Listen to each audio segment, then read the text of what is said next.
जय श्री राम दोस्तों। आज की कहानी हमें भेजी है रामावतार ने। रामावतार बताता है कि 2021 के अंदर हमारे साथ घटना घटी थी। घटना दरअसल ये थी, सावन का महीना था, आप सभी को पता है। सावन के महीने के अंदर जो महादेव भक्त होते हैं वो कांवड़ यात्रा कांवड़ लेकर महादेव के पास जाते हैं और उनको जल चढ़ाते हैं। आपको बताना चाहता हूँ, कांवड़ के अंदर दो पवित्र गगरे यानी कि कुछ होते, मैं आपको भी फ़ोटो भी दिखा दूंगा, वो होते हैं। उसके अंदर पूजा करके गंगा जी का पानी भरा जाता है और उसके बाद अपने कंधों पर लेकर महादेव जी के पिंड के ऊपर चढ़ाया जाता है। पवित्र जल की बात है। अब आपको मैं बताता हूँ कि ये घटना कांवड़ यात्रा की वजह से नहीं घटी, कांवड़ यात्रा के दौरान घटी थी। अब करीब करीब 12 लड़के थे जिनका ग्रुप था, तो उन्होंने प्लान बनाया था कि हम इस बार कांवड़ यात्रा लेकर चलेंगे, जिसको लीड कर रहा था रामावतार। उस ग्रुप का जो लीडर था वो रामावतार था। उसने कहा कि हम इस बार कांवड़ यात्रा लेकर चलेंगे। सभी दोस्तों ने कहा ठीक है, इस बार हमारी हाँ है सबने। मतलब पहले वो बच्चे थे, उन्होंने पहले कई बार कोशिश करी थी परंतु वो जा नहीं पा रहे थे। इस बार वो करीब 11वीं के अंदर थे सभी बच्चे, तो उन्होंने जाने का डिसीजन लिया था। अब उन्होंने अपने घर वालों से परमिशन ली और वो कांवड़ यात्रा के लिए तैयार हो गए। अब उन्हीं के गांव से करीब 5-6 किलोमीटर की दूरी पर एक बहुत पुराना शिव मंदिर था। वो मंदिर ऐसा था कि भगवान भोलेनाथ की मर्जी होगी तो ही वो वहाँ पर बुलाएंगे, अन्यथा सभी लोग वहाँ पर कांवड़ यात्रा लेकर नहीं जा सकते। अभी देखना कैसे। तो यहीं से इन बच्चों ने भगवान से कहा कि भगवान, हम आपके दरबार के अंदर आ रहे हैं और प्लीज़ हमें आपके दरबार के अंदर बुला लीजिएगा, हमें रास्ते से ही बाहर मत भेजिएगा। क्योंकि ऐसा कहा जाता है कि करीब अगर 100 लोग वहाँ पर कांवड़ यात्रा लेकर जाए तो 70-80 लोग ही वहाँ पर पहुँचेंगे, क्योंकि 20 लोगों को कोई भी तकलीफ हो सकती है। भगवान भोलेनाथ चाहेंगे तो ही उनको बुलाएंगे, अन्यथा वो नहीं आ सकते। तो इन बच्चों ने एक गंगा नदी के अंदर से पवित्र पानी लिया पूजा करके, और ये वहाँ से कांवड़ को लेकर भगवान भोलेनाथ की तरफ चले गए। करीब वो 2-2.5-3 घंटे का रास्ता था इनके लिए, ठीक है। इन्होंने करीब 4:30 बजे उसको अपने कंधों पर लिया था और वो भोलेनाथ के मंदिर की तरफ चलने लगे थे। अब वो भोलेनाथ के मंदिर जाते जाते करीब उनको 8:30 बज गए थे। अब उस समय वहाँ पर पहुँचे तो वहाँ का एक जो बड़ा बुजुर्ग आदमी था, उसने कहा कि बेटा, अभी तो मंदिर बंद हो गया है, तुम चाहो तो चला सकते हो। अब ये जिस दिन गए थे उस दिन इनका दिन था रविवार का। तो उस बड़े बुजुर्ग आदमी ने कहा कि बेटा एक काम करो, कल सोमवार है, तुम कहीं यहाँ आसपास रुक जाओ या मंदिर के अंदर ही रह जाओ, कल सोमवार है और सके सोमवार होता है ना, और अच्छे से आपका जल भगवान स्वीकार करेंगे। सभी बच्चों ने सोचा कि ये तो अंकल जी बहुत अच्छा कह रहे हैं, तो उन्होंने कहा कि ठीक है, हम कल ही चढ़ेंगे जल। अब उनके अंदर जो रामावतार था उसने कहा कि इस गांव के अंदर मेरे मामा जी रहते हैं, मैं मामा जी को कॉल करता हूं और वो बताएंगे कि हमको कहाँ रहना है। मामा जी को कॉल करता है, वो कहता है कि मामा जी, हम 12 लड़कों का ग्रुप भगवान भोलेनाथ के मंदिर पे आए हैं, बताइए हम क्या करें। तो भगवान भोलेनाथ के मंदिर के अंदर जगह तो बहुत थी, परंतु वहाँ पर बारिश का मौसम था, तो उनको लगा कि यहाँ पर अगर हम सो भी गए, कोई सांप वगैरह आ गया और कुछ नुकसान हो गया तो फिर किसकी जिम्मेदारी है। इसलिए उन्होंने मामा जी के कॉल करी। मामा जी ने कहा कि बेटा, हमारा घर तो इतना बड़ा नहीं है कि तुम हमारे घर आ सको, तुम एक काम करो, जिस टाइम तुम आ रहे थे तुम्हें एक डैम दिखा होगा, डैम के अंदर वहाँ पर एक अच्छी सी एक होटल टाइप है, मतलब अच्छा सा ये वहाँ पर जहाँ पर लोग रह सकते हैं, तुम वहाँ जाकर रह सकते हो। मैं उनसे बात भी कर लेता हूँ, मैं उनको फ़ोन करके बता दूंगा कि मेरे भांजा आ रहा है और उनके साथ कुछ लड़के भी आ रहे हैं, तो उनको अच्छी फैसिलिटी देना। मामा जी ने कहा मैं भी बात करता हूँ और तुम चले जाना वहाँ पर। मामा जी ने फ़ोन काट दिया। मामा जी ने उनसे बात कर ली उस होटल के मैनेजर से। तभी उनके अंदर एक लड़का था दीपक नाम का। उसने कहा, क्योंकि दीपक इस इलाके के अंदर पहले भी आ चुका था, उसने कहा कि हम उस होटल के अंदर नहीं जाएंगे। सभी लड़कों ने कहा होटल के अंदर नहीं जाएंगे मतलब क्यों यार, तो ऐसा क्यों मना कर रहा है। तो दीपक कहता है कि भाई, मैंने उस होटल के बारे में ये सुना है कि उस होटल के चारों तरफ एक यक्षिणी घूमती है। वो यक्षिणी इस प्रकार घूमती है कि अगर जिसने भी पाप किया होगा वो उसका पूरा खून पी लेती है और ढांचे के रूप में आदमी मरा मिलता है। तभी रामावतार हंसने लगता है और सभी लड़के हंसने लगते हैं और मतलब अलग अलग तरह की बातें करते हैं कि तू इस उम्र में भी ऐसी बातें सोचता है। अरे यार, तभी दीपक कहता है, भाई मैं सच कह रहा हूँ, मजाक नहीं कर रहा, और हम अभी बच्चे हैं, हमें कोई पता भी नहीं है कि हमने सभी पुण्य नहीं करे हैं, हमसे कहीं पाप भी हो गया होगा तो हम, मेरा कहना मानो तो हम यहीं रुक जाएंगे मंदिर के अंदर ही। तो फिर कहता है रामावतार, मंदिर के अंदर तो हम रुक जाएंगे, परंतु अगर किसी को कुछ दिक्कत आ गई तो फिर क्या होगा उसका, तू बता। इस ग्रुप को मैं लीड कर रहा हूँ तो मेरी बात मानी जाएगी, हम सब वहाँ पर चलेंगे। 11 के 11 लड़कों ने हाथ ऊपर करा कि कौन कौन मेरे साथ चलेगा। 11 ने हाथ ऊपर करा, दीपक के सिवाय। दीपक ने भी मजबूरी के अंदर हाथ खड़ा करना ही सही समझा। उसके बाद वो हाथ खड़ा करता है कि चलो चलते हैं। तो वहाँ से वो होटल की तरफ प्रस्थान करते हैं। जब वहाँ पर पहुँचे तो वहाँ पर होटल के अंदर एक मैनेजर था और पूरा होटल खाली था। मैनेजर से उन्होंने बात करी कि मामा का कॉल आया होगा, हमें अच्छा सा रूम दिखाइए।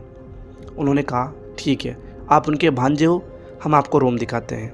उन्होंने रूम दिखाया। उन्होंने 3 रूम दिखाए कि 4-4 के ग्रुप के अंदर डिवाइड हो जाना और यहीं रह लेना। मैं तुमको एक बात बताता हूँ, मैनेजर ने ऐसा कहा, मैं नहीं कह रहा, मैनेजर ने ऐसा कहा कि मैं तुमको एक बात बताता हूँ। मैं अभी यहाँ 9 साढ़े 9 बजे यहाँ से चले जाऊँगा, सुबह 5 बजे आऊँगा। तुम इस होटल के बाहर मत जाना, तुम इस होटल के अंदर ही जो भी दिक्कत आए सह लेना, अंदर ही मर जाना, परंतु इस होटल के बाहर मत जाना। मैं तुमको एक बात और बताता हूँ, यहाँ पे जो डैम के सामने ब्रिज है ना, वहाँ पर बिल्कुल भी मत जाना बच्चों, वरना फिर मेरी जिम्मेदारी नहीं है। रामावतार कहता है ठीक है भैया, हम यहीं रुक जाएंगे, हम कहीं बाहर नहीं जाएंगे, तुम चिंता मत करो। ठीक है। वो वहाँ से मैनेजर चला जाता है। अब करीब 9:30 के करीब या 10 बज गए थे रात के। 4 लोगों का ग्रुप डिवाइड हो चुका था। अब जो होटल था उसके एक रूम नीचे था लड़कों का, 2 रूम ऊपर थे। नीचे से 4 लड़के थे, ऊपर 2-2 रूम थे। एक रामावतार का जिसके अंदर दीपक भी था, और एक अलग लड़के थे, 2 अलग थे, मतलब 4 अलग थे। तो 4 लड़के ठक ठक करते दीपक के रूम के। करीब 10 बज रहे थे। दीपक ने दरवाज़ा खोला। दीपक कहता है क्या हुआ? वो कहता है चल रहा है क्या? रामावतार ने ये बात सुन ली। रामावतार आता है कि कहाँ जा रहे हो तुम? कहता है भगवान भोलेनाथ का प्रसाद ग्रहण करने। तो फिर रामावतार कहता है भगवान भोलेनाथ का प्रसाद ग्रहण करने? तुम भगवान भोलेनाथ को क्यों बदनाम करते हो? तुमने कभी देखा उनको पीते हुए? भगवान भोलेनाथ ने तो विष पिया था दुनिया को बचाने के लिए, उनको फालतू बदनाम मत करो। और तुम समझ गए कहाँ गए थे? वो सिगरेट पीने जा रहे थे, फूफू करने ऐसे कुछ गए थे। लड़के बहुत हरामी थे, अभी देखना। वहाँ चले जाते हैं वो। उसके बाद उनके दोनों के बीच में बहस हो जाती है। किस के? रामावतार के और उन 4 लड़कों के। वो कहते कि हम चलेंगे, हम तो जाएंगे कुछ भी हो जाए। तो रामावतार कहता है ठीक है फिर तुम्हारी इच्छा, चले जाओ तुम। तो वो वहाँ से निकल जाते हैं। वो चारों उस ब्रिज की तरफ ही जा रहे थे जिसके लिए मैनेजर ने साफ मना किया था। अब वो चले गए। रामावतार यहाँ था और उसका कमरा भी यहीं था। अब नीचे 4 लड़के थे, जिनमें से एक लड़का घूमता हुआ ऊपर होटल के ऊपर चला गया रूम की तरफ। ठीक है, आपको बताता हूँ अभी क्या होगा। रोंगटे खड़े हो जाएंगे इस घटना को लेकर, अभी देखना। वो जो रूम था उन दोनों लड़कों का, उनकी बालकनी के अंदर वो घूम रहा था। अभी 10:30 बजे रात की, क्या दिक्कत है?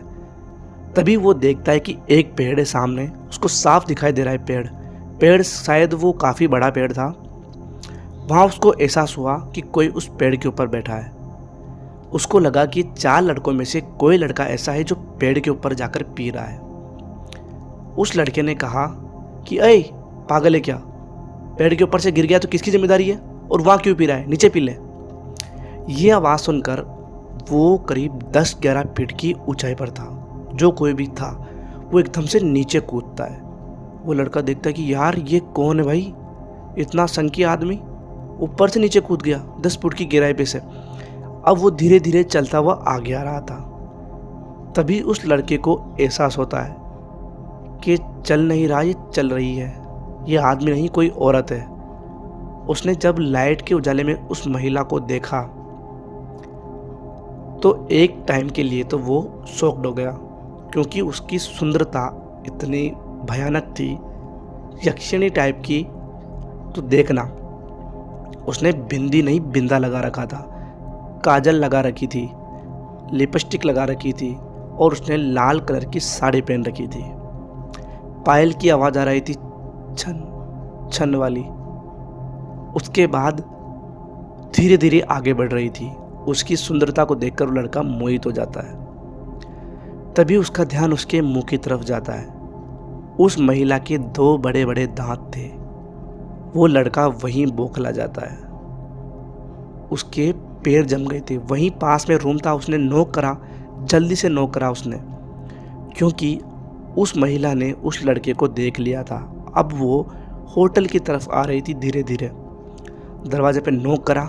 नॉक करने के बाद उन्होंने दरवाज़ा खोला, दीपक ने और रामोतार ने। वो कहता है क्या हुआ, तो क्यों घूम रहा है यहाँ पे। उस लड़के ने बताया कि कोई डायन, पिशाचनी, चुड़ैल जो भी है, जो भी उस दीपक ने बताया था वो बात सत्य थी और वो होटल की तरफ ही आ रही है। वो पांचों एक रूम के अंदर हो जाते। वो जो लड़का देखा है ना उसने, वो और 4 लड़के और थे, वो उस एक ही रूम के अंदर बंद कर देते दरवाजे को। तभी दीपक कहता है मैंने कहा था ना तुमसे, तुमने मेरी बात नहीं मानी, अब क्या होगा। तभी उन 5 लड़कों में से लड़का बोलता है कि वो 4 लड़के जो गए थे ब्रिज की तरफ, उनका क्या होगा, उनको जल्दी से फ़ोन करके बुलाओ। तभी रामोतार कहता है उनको फ़ोन करके बुलाएंगे नहीं, उन्हीं को उधर रहने के लिए कहेंगे, क्योंकि वो होटल की तरफ है। उसके बाद वो उनको कॉल करते हैं और वो फ़ोन करके कहते हैं कि तुम कहाँ हो। रामोतार बात करता है, स्पीकर पे फ़ोन था, कि तुम कहाँ हो। अरे भाई हम तो आ रहे हैं अभी। उनके बीच में झगड़ा हुआ था, ऐसी बात नहीं थी यार, दोस्ती एक दूसरे से ख़राब हो सकती है, बस नॉर्मल बहस हुई थी कि भाई कहाँ है। उसने कहा कि हम ब्रिज की तरफ से अब होटल की तरफ आ रहे हैं। तो उसने कहा रामोतार ने कि तुम होटल की तरफ मत आना, यहाँ पर जो भी दीपक ने कहा था वो महिला नीचे घूम रही है। वो कहते हैं कि हमें होटल दिखाई दे रहा है। ये कहते ही फ़ोन के अंदर से चीख सुनाई देती है और डर के मारे फ़ोन दूर भाग जाता है। वो उन लड़कों में से एक लड़के की चीख थी। अब मैं बताता हूँ उनके साथ हुआ क्या था। जब वो लड़के इधर आ रहे थे तो उनको होटल के नीचे एक लाइट थी, एक लंबा सा तंबा था, उसके ऊपर लाइट लग रही थी। उसके चारों तरफ वो महिला घूम रही थी। उसको देखकर वो लड़के वापस ब्रिज की तरफ भागने लगे। उस महिला ने भी उनकी पीछे पीछे दौड़ लगानी शुरू करी। अब वो ब्रिज को पार करते हुए ऐसी जगह पर पहुंच गए थे जिसके आगे रास्ता बिल्कुल भी नहीं था।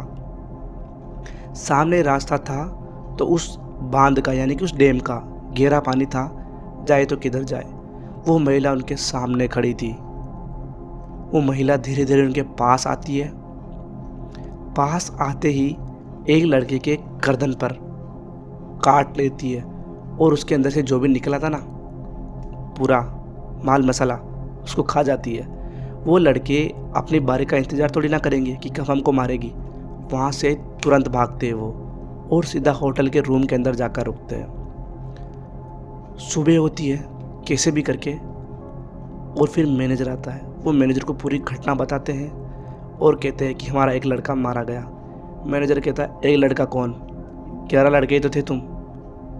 मैनेजर ने पहले ही पता था कि ये लड़के कुछ ना कुछ करेंगे, इसलिए उन्होंने 30 रजिस्टर के अंदर उनका नाम लिखा था 12 लड़कों का, वो पेज फाड़ दिया था।